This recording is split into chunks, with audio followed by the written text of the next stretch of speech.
Langit angkep pakidulan gumuru ombak nu nyaksi ngoceak sapanjang jalan pasir besi pajaratan.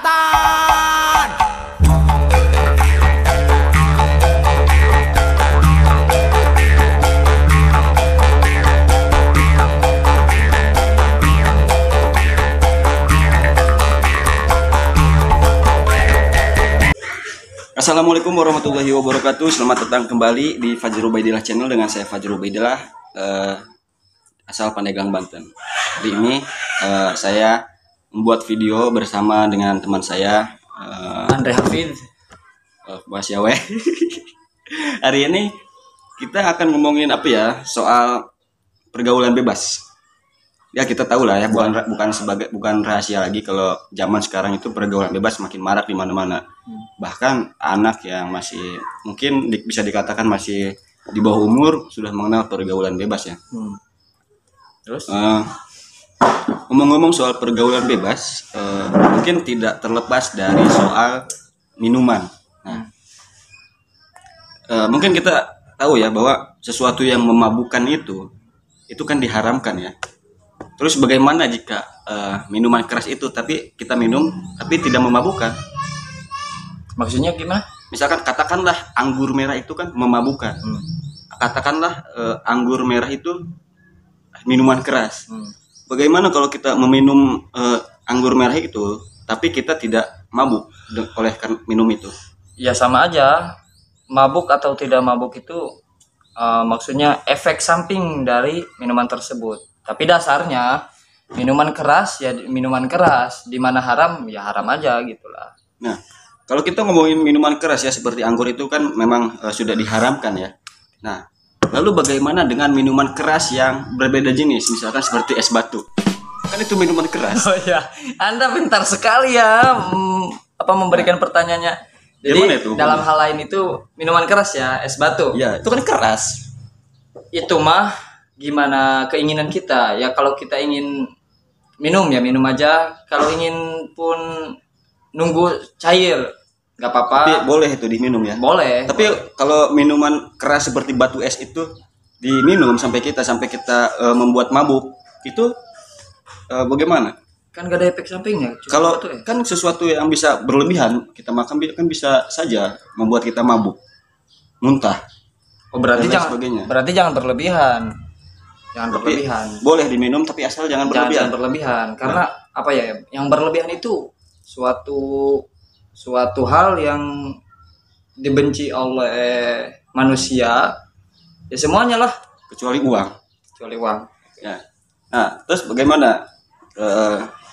Kan minuman keras es batu ini boleh, dan minuman anggur merah ini, sedangkan minuman keras yang anggur merah ini tidak diperbolehkan kan? Bagaimana keduanya digabung? Jika kita minum anggur merah tapi dikasih batu es, itu bisa diminum atau enggak? Bisa, kan bisa diminum.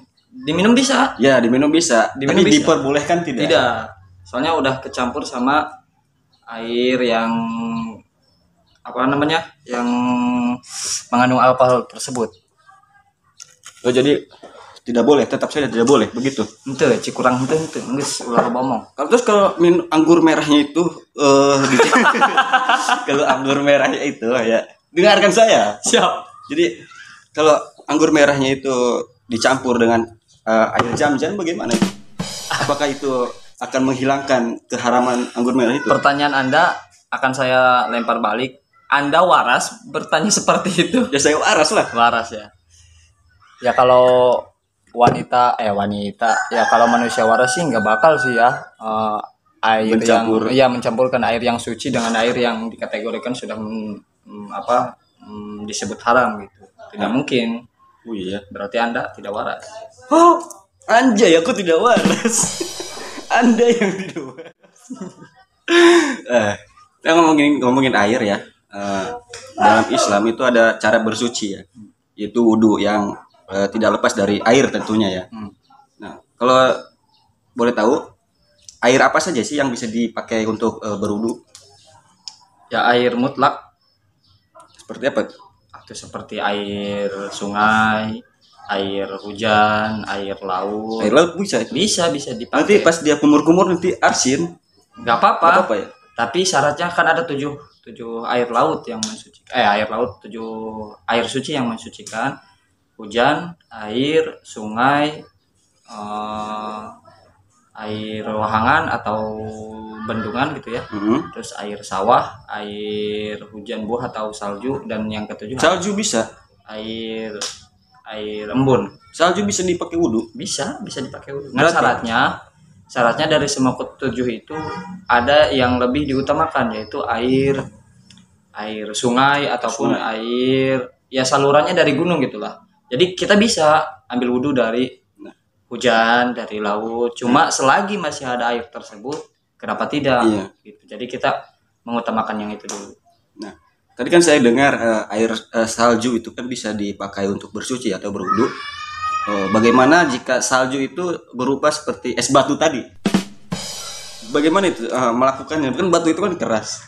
Apa kita kecebak Konsepnya es batunya ini dari air dari air yang sudah seperti Anda sebutkan tadi? enggak, maksudnya dari air minum terlebih dahulu atau diambil dari sungai, Dari keran. dari keran bisa Ya, saja. misalkan dari keran. Atau kita membelinya dari tembai. Bisa saja dipakai. Yang penting pertamanya dasarnya itu tidak ada Tapi kaitannya. enggak, Ntar dulu, saya belum beres ini. Saya bacok nih kamu nih. Gimana sih kamu? Podcast saya Iya, ompo, Ustaz. tapi nggak pakai. Ustaz ngerokok nggak Ustaz? Udah itu ada di. Katanya merokok ini bid'ah Ustaz.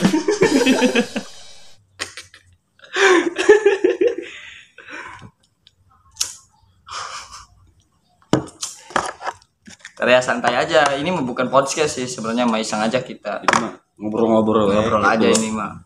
Ya kalau misalkan ada yang baik-baik, alhamdulillah. Kalau misalkan yang ada, udah jangan ikutin kami. Kita mah bocor sih sebenarnya. Ini sebenarnya ngerokok ini hukumnya apa sih, Ustaz? Rokok itu tidak bisa dihukumi ya. Maksudnya kan Iya. Karena ini dia kalau tidak dalam bahasa Sunda disebutnya bako. bako. Sedangkan bako itu ada dalam 20 sifat Allah. Wujud, kidam, Bako. bako. Apa itu artinya? Tetap. Tetap. Ya berarti tetap aja kita merokok gitu. Terus. Tapi kita ya karena ini tetap ya tetap saja rokok ini buruk. Kita tidak menyarankan teman-teman untuk merokok ya. Oh iya, tidak. Karena efeknya buruk terhadap kesehatan. Nah, kembali ke pembicaraan kita tadi, air. Bagaimana kita berwudu dengan batu es? Bisa saja dipakai air wudhu asal dasarnya itu bukan dari air minum. Jadi dan syaratnya juga harus Kalau misalkan memenuhi dua Kalau dari air mineral botolan gitu tidak bisa. Dari galon tidak bisa lah, kan itu mah airnya air untuk minum. kan itu diambilnya misalkan dari gunung. Kan air mineral galon itu katakanlah Aqua ya. Ya kita tidak di-endorse Aqua ya, Aqua. Ya, misalkan Aqua lah itu diambil dari gunung gitu kan dan dijadikan sebuah minuman mineral. Apakah itu bisa diambil untuk wudhu? Dasarnya tadinya dijadikan minuman atau dijadikan sebuah air untuk untuk mengambil wudhu. Ya. Minuman kan? Iya, Berarti minuman. tidak boleh. Jadi bisa itu ya. Tidak bisa itu. Nah, bagaimana jika batu es itu tidak dipakai untuk wudhu, namun kita menggunakan cara yang lain, misalkan menggunakan air yang lain, misalkan seperti tadi Anda katakan air hujan pun bisa dipakai untuk berwudhu kan? Bagaimana air hujannya itu yang telah turun atau kita tampung pada ember atau gitu, terus itu Bisa dipakai air wudhu.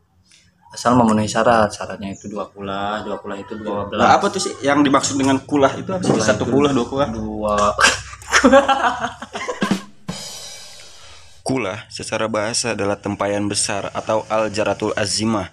Ia dinamai demikian karena orang besar mengkulahnya dengan kedua tangan, yaitu menciduk atau mengangkat air dengan kedua telapak tangannya.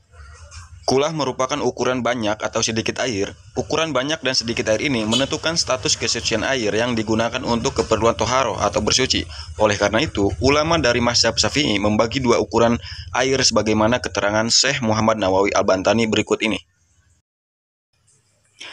Air itu sedikit dan banyak. Air sedikit adalah air kurang dari 2 kulah, sedangkan air banyak adalah air sebanyak 2 kulah atau lebih. Air sedikit, yaitu yang suci, berubah status menjadi air najis dengan sebab kejatuhan najis padanya, meski kondisi air itu tidak berubah. Sebaliknya, air banyak tidak berubah status menjadi air najis kecuali jika rasa, warna, atau aroma air itu berubah. Thank you for watching this video until it is finished. If useful to you guys, please like and share this video. If you have any suggestions for us, leave a message in the comments field. Always support us by clicking the subscribe button, because it means a lot to us. To the next video.